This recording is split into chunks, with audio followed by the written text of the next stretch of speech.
tiene un mensajito de mí, por favor. Así que vamos a comenzar.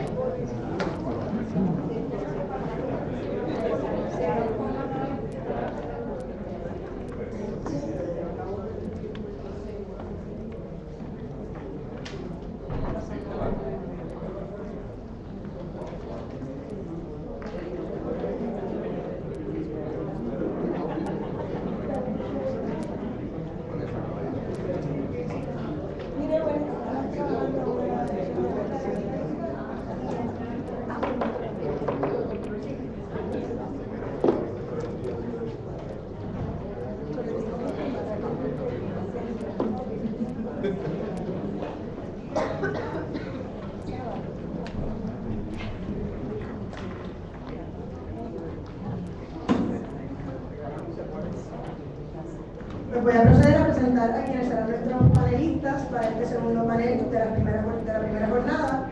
El panel está titulado Aportaciones del juez presidente al derecho puertorriqueño, con un enfoque en separación de poderes, certificación interjurisdiccional y derecho laboral. Nuestros panelistas, en primer lugar tenemos a Aníbal Acevedo Vilá, que obtuvo su Juris Doctor de la Escuela de Derecho de la Universidad de Puerto Rico en 1985, y fue editor en jefe de la revista jurídica de 1984 a 1985.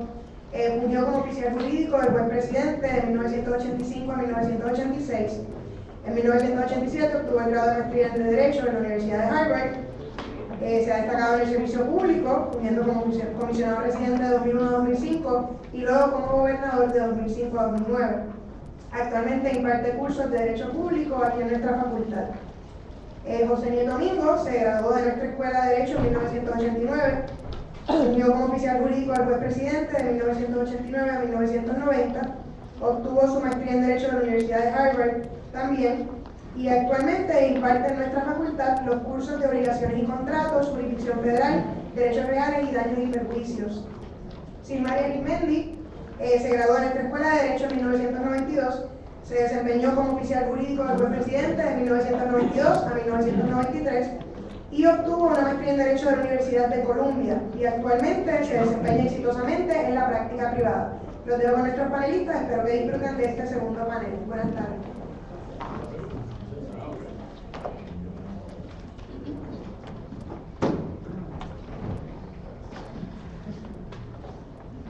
Muy buenas tardes a todos, especialmente buenas tardes al juez presidente, a la decana, profesores, ex asesores jurídicos del juez presidente y todos los estudiantes. Todos los que nos acompañan en la tarde de hoy. Primero que nada felicito a la escuela, a la revista jurídica por esta iniciativa de celebrar esta jornada. Yo quiero hacer primero algunas salvedades procesales y de sustancia. En primer lugar, si en algún momento tengo que salir corriendo porque tengo que coger un avión ahorita, no por ninguna otra razón, pero voy a hacer todo el esfuerzo para quedarme hasta el final. Cuando circularon entre los que fuimos oficiales jurídicos del hoy juez presidente Federico Hernández Denton los diferentes temas, y si nos interesaba participar, yo escogí el tema de separación de poderes. Quiero hacer la salvedad que no lo escogí porque haya vivido experiencia en ese tema. Es un tema que me interesaba desde que era estudiante en la escuela de Derecho, como profesor de Derecho. Algunos de los temas que voy a tocar aquí, y eso era antes que el juez estuviera en el tribunal, ya los había tocado en casos antes, muchos de ellos por voz del juez presidente en aquel entonces. Digamos, es un tema que siempre me ha apasionado. En segundo lugar, yo fui del primer grupo de oficiales jurídicos del juez Hernández Denton, junto con el querido amigo Carlos Cabán, Carlos Cabán, y da la casualidad que de los primeros casos que le asignaron al juez, o que él de alguna forma se aprobó el liderato para que se lo asignaran, eran casos de separación de poderes. Así que aquí hay una combinación. En la presentación que voy a hacer, que desde el punto de vista del artículo que sometí a la revista jurídica es extremadamente largo. Primero porque parece que tengo la tendencia a escribir mucho, pero en segundo lugar porque el juez ha escrito mucho sobre temas de separación de poderes. Así que hay un esfuerzo de condensar y quizás apuntar los casos más importantes del juez y aquellos donde coincido plenamente con él o donde puedo tener alguna diferencia, y ahí es la última salvedad. Obviamente muchos de estos casos me es a mí muy difícil abstraerme totalmente. Cuando veo esta línea de casos, creo que hay dos elementos comunes. Primero, el nombre Hernández Agosto sale siempre en muchos casos, aunque no tanto en los del juez, por todas las investigaciones del Cerro Maravilla, y lo otro porque van a ver es que el nombre Acevedo Vilá sale en muchísimos casos por todas las circunstancias del gobierno compartido o dividido, como lo quieran llamar, que me tocó. Así que aquí hay un análisis jurídico, pero en muchas ocasiones también no puedo abstraerme de haber sido parte de la controversia. Yo realicé, en lugar de hacer un análisis cronológico de las decisiones del juez más importantes en el tema de separación de poderes, traté de darle algún orden temático, y básicamente, y sigo el orden que tiene el artículo de la revista, lo divido en tres grandes temas: los poderes, privilegios y limitaciones de la Asamblea Legislativa, la búsqueda de balance. Y ahí la primera anotación que quiero hacer es que en Puerto Rico, hasta el Cerro Maravilla, hasta la investigación del Cerro Maravilla, era muy poca la jurisprudencia que existía. Esto no es tanto separación de poderes, aunque tiene algo que ver, pero es muy poco lo que había sobre los poderes inherentes de la propia Asamblea Legislativa, y luego del caso de Peña Cloja y toda una jurisprudencia de la que voy a hablar y de la que el juez ha sido protagonista, donde aquí pues, básicamente voy a tocar el tema de inmunidad legislativa, o los temas que la ha tocado, y los derechos de las minorías en los procesos legislativos. El segundo gran tema que toco ya es más de separación de poderes, conflictos y enfrentamientos entre la rama ejecutiva y la rama legislativa, ¿cuál pesa más? Ahí está el tradicional choque del poder investigativo de la Asamblea Legislativa, y una sección que le llamé vacíos y oportunidades, porque nuestra Constitución no lo tiene todo definido, gracias a Dios, y hay varios casos que lo que ha hecho el tribunal es llenar vacíos, o en otros, crear vacíos.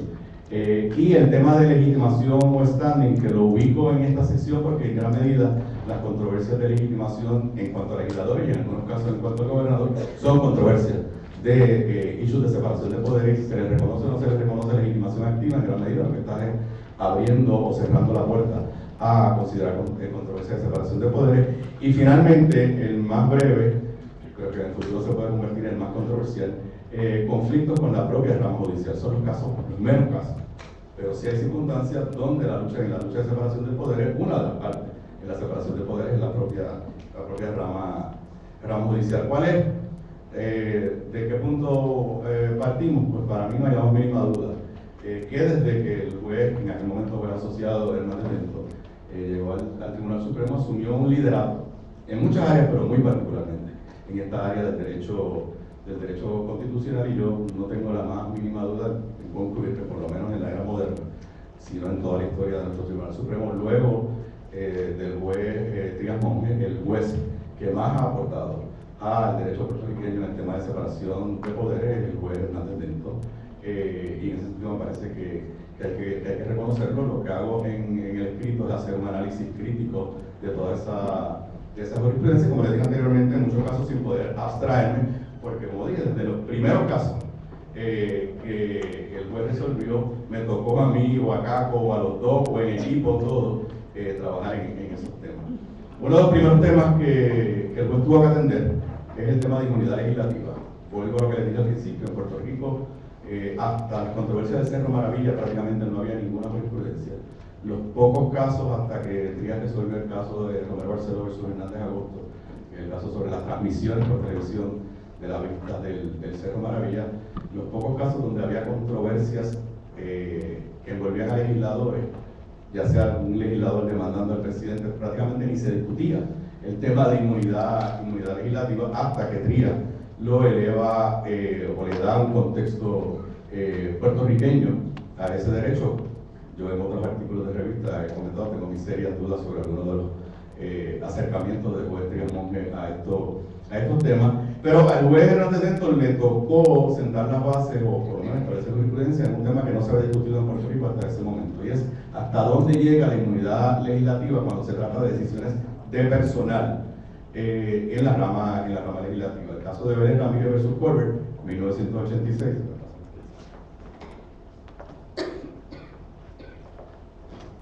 Es curioso porque en su primer año hay 3 decisiones que básicamente establecen precedentes en el tema de separación de poderes. Una es esta Belén Ramírez versus Colbert Ramírez. Se trata del despido del bibliotecario de la Biblioteca de Servicio Legislativo. Y obviamente el presidente de la Cámara levanta la inmunidad legislativa, y el juez, en el momento el juez asociado, escribiendo para la mayoría, número uno, reconoce que es un caso novel, no se había planteado ese tema en Puerto Rico. Nosotros tenemos muchos precedentes sobre casos de discrimen político, pero en el empleo, pero no se había planteado en el contexto de la realidad muy particular de un ente político como es la Asamblea Legislativa. El juez concluye que no hay ningún precedente a nivel del Tribunal Supremo de los Estados Unidos, haciendo la salvedad que en esta cláusula constitucional, al igual que en otras, nosotros podemos desarrollar nuestra propia doctrina, pero en la medida que nuestro lenguaje es similar, pues sirve de manera ilustrativa, no nos obliga a los precedentes federales. Y acude al caso, en aquel momento era básicamente el caso Leading, era del Distrito de Columbia, el Circuito de Columbia, el caso de Browning versus Clerk, donde se resume toda una jurisprudencia de ese circuito, donde lo que se analiza es si la función del empleado que ha sido despedido o afectado es una función que informa el proceso legislativo, pues entonces la acción administrativa está inmune. En el caso de Estados Unidos, había un caso donde se votó a la directora de la cafetería y el Tribunal del Circuito determinó que eso no tenía nada que ver con el proceso legislativo y que la demanda podía proceder. En el caso del clerk, uno de los clerks de la Cámara de Representantes Federal, se concluye que esa persona está en el hemiciclo, que esa persona está básicamente tomando todo lo que sucede y que era parte del proceso legislativo y se le da inmunidad. Y lo que yo entiendo todavía que está correctamente decidido, pero fundamentado en Brown versus Clerk, el juez presidente adopta en Puerto Rico esa norma. En el caso de Belén Ramírez, se determina que esa decisión porque el director de la Biblioteca de Servicio Legislativo, y entra todo un análisis histórico de la razón de ser de la Oficina de Servicio Legislativo de la Biblioteca, que son básicamente un brazo auxiliar de investigación, de apoyo a los legisladores, porque eso es parte del proceso legislativo y que no se podía impugnar la decisión. Una de las cosas que veo en artículos de revista es que muchas veces voy a dejar planteadas preguntas y dejo abierta la pregunta. Bueno, esta se va a tener que contestar sin la presencia del juez, luego que él se retire. La realidad es que hace unos pocos años atrás, el Tribunal Supremo de Estados Unidos básicamente revocó la norma de Browning versus Clerk, lo volvió a reafirmar el año pasado, lo revocó en el caso de Phil versus Office of Eddie Bernice Jones, y después lo reafirmó el año pasado en Howard versus Office of Administrative Officer, donde descarta todo esto de si la función es una que tenga que ver con la función legislativa, y simplemente dice, casi replica lo que a nivel federal se ha establecido en casos criminales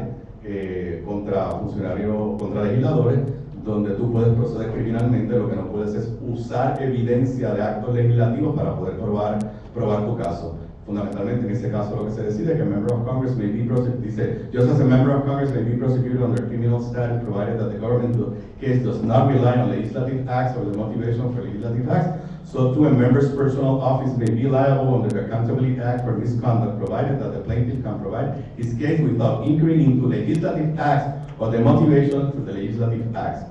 Queda la gran interrogante ante la ausencia próximamente del juez en el tribunal, si cuando vuelva algún caso de estos temas,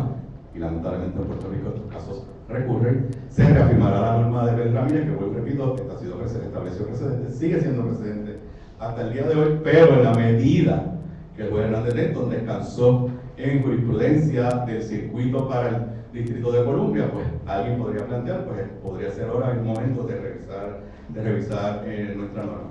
En Silva versus Hernández Agosto, que lo voy a discutir por su otra dimensión en términos del reconocimiento de las prerrogativas de las minorías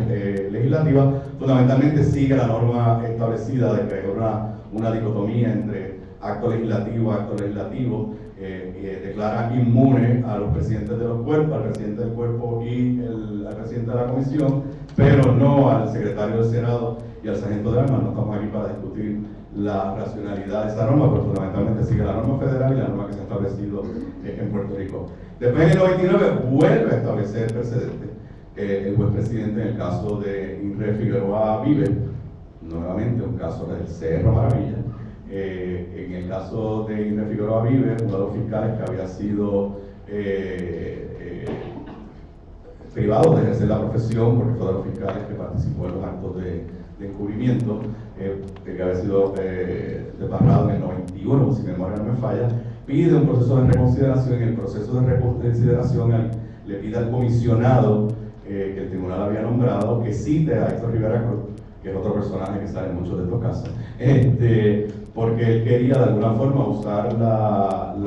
el testimonio de Héctor Rivera Cruz para defenderse y que le levantaran la sanción. Nuevamente no tenemos precedentes porque suceden muchas cosas. Número uno, estamos hablando no de un senador, sino de en caso del investigador. Número dos, ya no es investigador. Ha pasado el tiempo. Y el juez presidente, en lo que para mí también es una decisión correctamente tomada,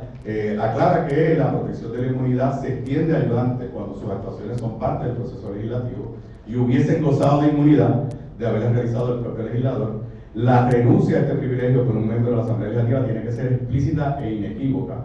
El privilegio subsiste aunque la persona ya no esté en el cargo. Y quizás lo más interesante, el caso del INRE se inicia por el informe del Senado. Y entonces Figueroa Vives trata de decir que si por eso es que me están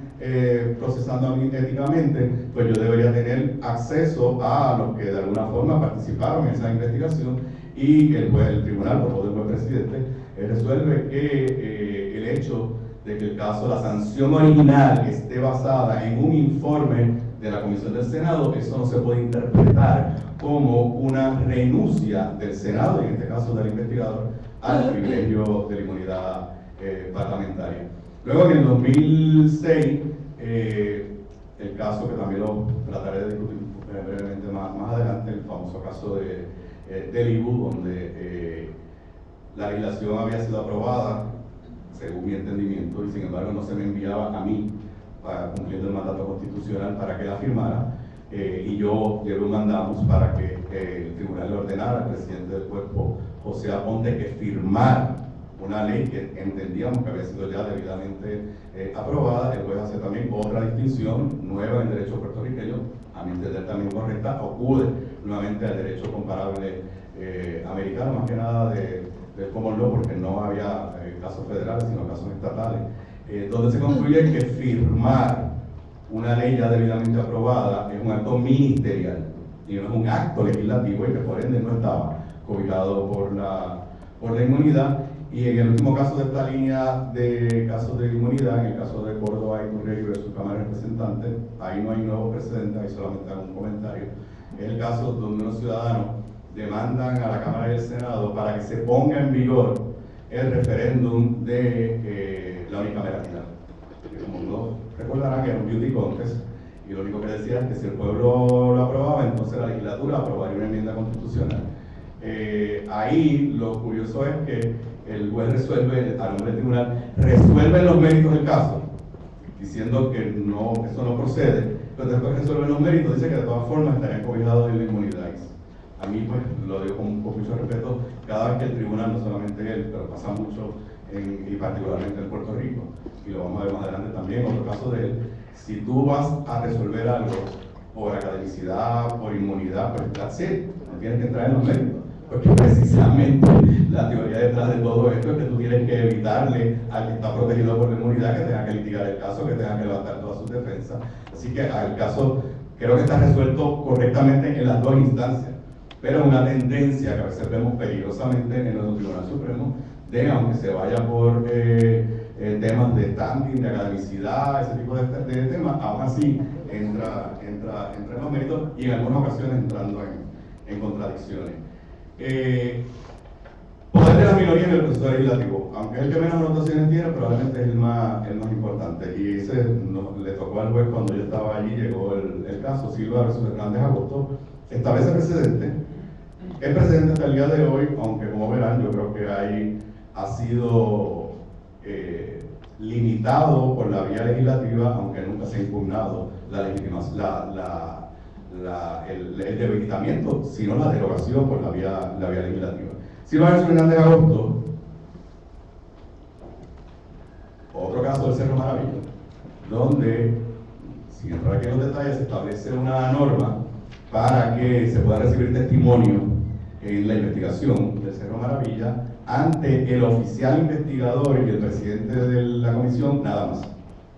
Y obviamente los senadores del Partido Nuevo Progresista que estaban en esa comisión impugnan esa reglamentación. No hay ningún precedente. Estamos hablando de procesos internos de las comisiones legislativas. Y el juez presidente, el juez asociado en aquel momento, asume el liderato y en una opinión bien fundamentada, con toda la trayectoria histórica, primero que nada, concluye que en nuestro ordenamiento constitucional legislativo las comisiones tienen rango constitucional, no son una mera creación de la Asamblea Legislativa. Y en segundo lugar, utilizando todo el andamiaje que también nuestra Constitución reconoce a la participación de las minorías, inclusive